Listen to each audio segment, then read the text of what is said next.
In today's video, we're going to cover the secret to getting more views on your Facebook Marketplace or your Facebook Shop listings, okay? And this is a question I get almost daily. It's also a question I see a lot of people posting in a lot of the Facebook groups, and it seems to be a prevalent issue that a lot of people are facing. There's constantly people saying their views are down, or maybe, they're listing a bunch of things, but they're not getting views. And so one of the questions I get asked frequently is, what can I do? Are there any specific things I can do to ensure my listings get more views? Okay. So we're going to cover it in this video. Okay.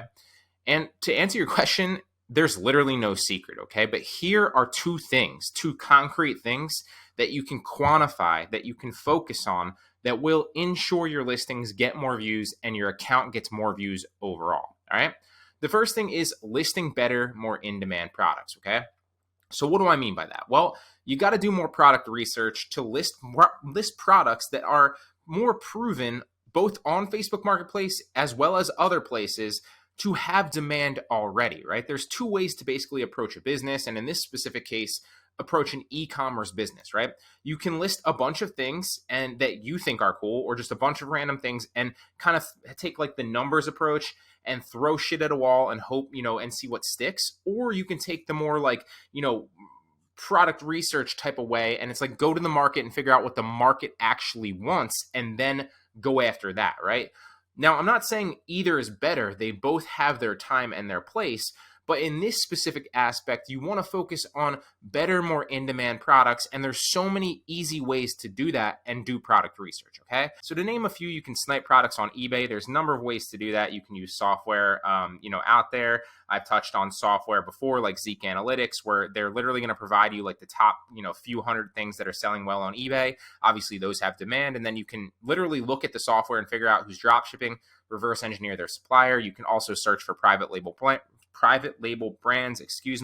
on eBay, figure out who's listing those private label brands, because obviously that's an indicator, not always, but usually an indicator that person is drop shipping. And we're going to go down some other examples here in a second, but the reason that that's so effective, even though it's not specifically with products on Facebook, is because if there's demand on eBay, well, chances are there's going to be a similar demand and a similar, because it's the same market overall as US buyers, it's not going to be exactly the same on Facebook Marketplace, but chances are if there's products that are having demand and high demand on eBay, well, that demand is going to carry over in a marketplace as well, okay?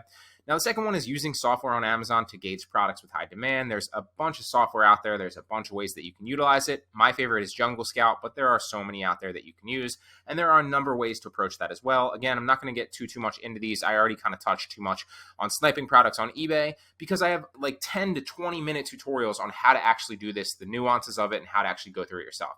Sniping products on Facebook Marketplace or scanning through as a buyer on Facebook Marketplace. You can do this on desktop, which is easier to kind of move around, but it's actually easier to see hot selling products that get like the hot seller product badge on mobile if you're looking as a buyer on mobile, right? So hop onto Facebook as a buyer, see like kind of what stands out to you, see what kind of products Facebook's suggesting you, and when you click on the actual product, there's actually a hot seller badge on certain products. If a product has that hot seller badge, it's got a lot of demand, it's selling a lot, and some listings you can actually see how much a product has sold in the past on Facebook, okay? All these ways are quantifiable, easy ways that you can figure out ahead of time listings and products that are going to have a higher likelihood to sell because there is demand on either Facebook or other marketplaces where that demand obviously will trickle over to Facebook as well, okay?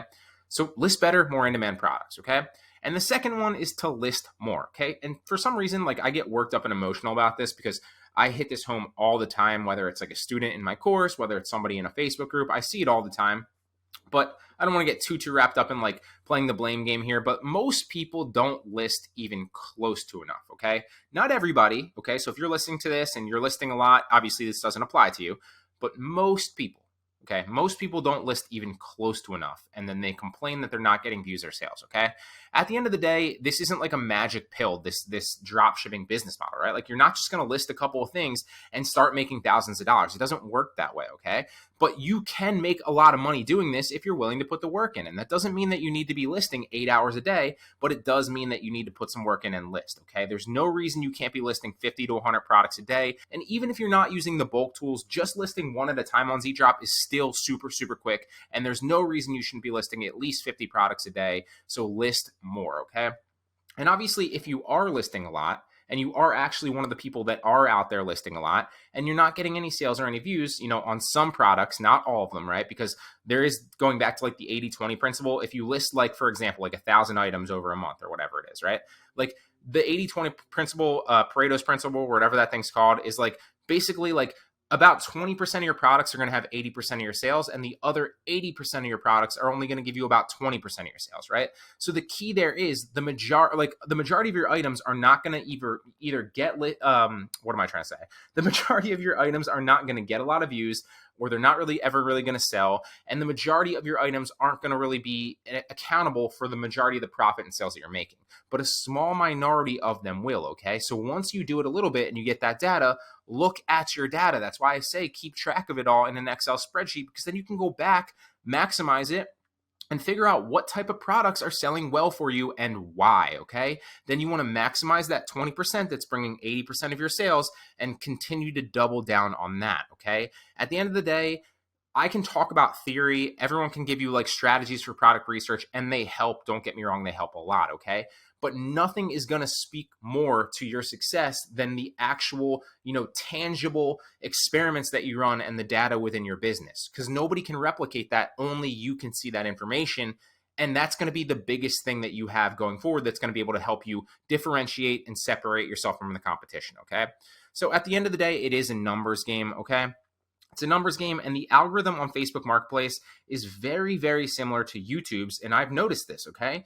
Basically, what it does is it gauges how much to suggest your listing, and that's like just like on YouTube, like the majority of views now do not come from search. They don't come from people that are subscribed necessarily. They come from YouTube suggesting videos to people. If you haven't seen like the Social Experiment or whatever that's called on Netflix, the documentary about Facebook and social media, basically what they do is they have data on you, and they know everything about you, and they suggest products, posts, comment threads that are going to be more likely to get you to engage on the platform, because then they can keep you on the platform longer, which they can then show you more ads and they can make more money, right?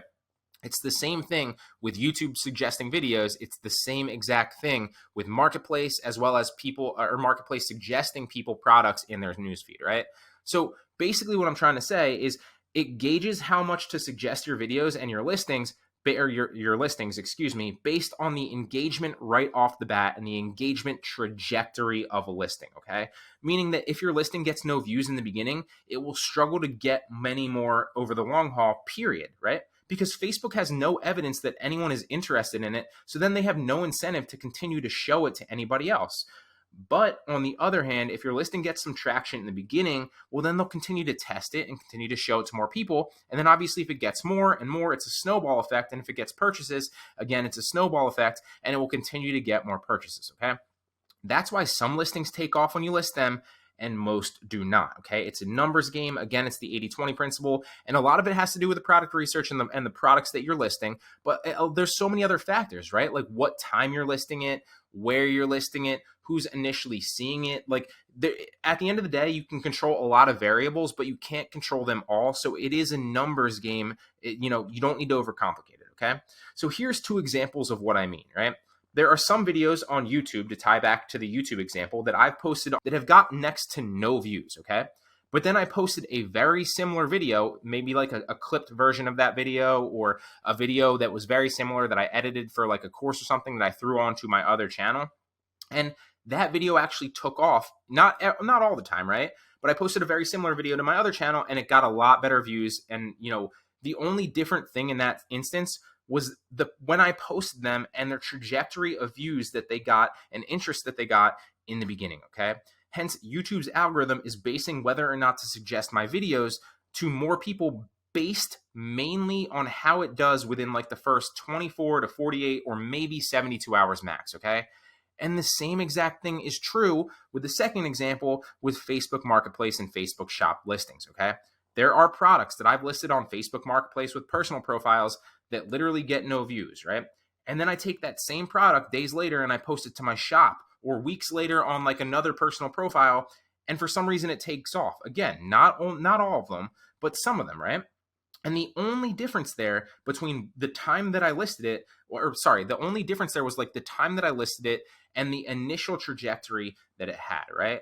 Which basically means that we can assume that the initial performance of a product and how people engage with it leads to the overall performance and its overall trajectory. And that leads me to two main ways that are essentially going to give you more at bats, right? Because if you're playing, like, for example, like you're playing a baseball game and you're trying to make a comeback and you're down like, a couple runs, well, you clearly have a higher statistical chance to come back if you have 50 at bats left in the game rather than if you have 5, right? At the end of the day, it's simple math.